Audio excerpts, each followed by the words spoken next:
মানুষের কথায় যত কান দেবেন তত তা আপনার মনের অশান্তি বাড়াবে। মানুষ কখনোই আপনার ভালোটা বলবে না, দোষী নজরে পড়বে সবসময়। তাই মানুষের কথায় কান দিয়ে নিজের মন ছোট করার কোনো প্রয়োজন নেই। মানুষের কথায় কান দিয়ে অযথা অশান্তি বাড়াবেন না। আজকের ভিডিওর টপিকটা হলো ফাটাই ইটিনা ডে।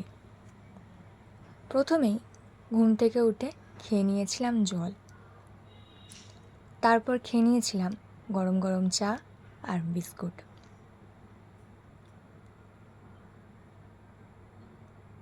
তারপর ব্রেকফাস্টে খেয়ে নিয়েছিলাম টক ডাল আর মাছ ভাজা। টক ডালটা দিয়ে ভাতটা মেখে একটু মাছ ভাজা ভেঙে নিয়ে আমি ভাতটা খেয়েছিলাম। অনেক আগের ভিডিওগুলোতে বলা হয়েছিল নিজে হাতে খেতে, সেই কারণে এখন নিজে হাতে খাওয়া প্র্যাকটিস করছি। তারপর দুপুরবেলা ছিল ভাত, শাক, কুমড়ো শাক আর ছিল চিকেন। তো প্রথমে আমি কুমড়ো শাকটা দিয়ে ভাতটা খেয়েছিলাম, তারপর মাংসের ঝোল, আলু আর একটু মাংস দিয়ে ভাতটা খেয়েছিলাম। তারপর কিছুক্ষণ পর খেয়ে নিয়েছিলাম জাম, নুন দিয়ে জাম খেয়েছিলাম। তারপর আমি কিছুক্ষণ ঘুমিয়ে পড়েছিলাম।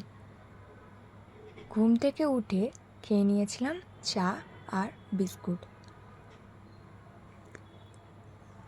অনেকেই বলে র চা খেতে, তো র চাটা কি সত্যি খাওয়া যায়? জানি স্বাস্থ্যের পক্ষে দুধ চা একদমই ভালো নয়, তবুও যারা চা ভালোবাসে তারা দুধ চা তো খাবেই। তারপর বাপি এনেছিল ঘুগনি, টক টক ঝাল ঝাল ঘুগনি।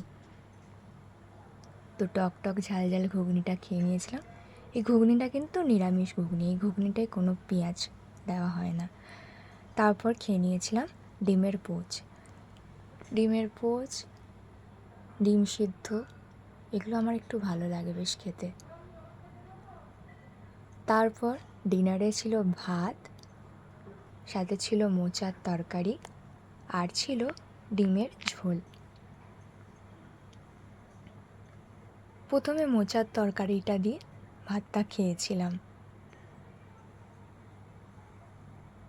তারপর খেয়েছিলাম ডিমের ঝোল আলু দিয়ে, আর একটু ডিমও ভেঙে নিয়েছিলাম তার মধ্যে। তোমরা এভাবে কে কে খাও? আজকের ভিডিওটা এতটাই রাখলাম। ভালো লাগলে অবশ্যই একটা লাইক করে দিও। টাটা।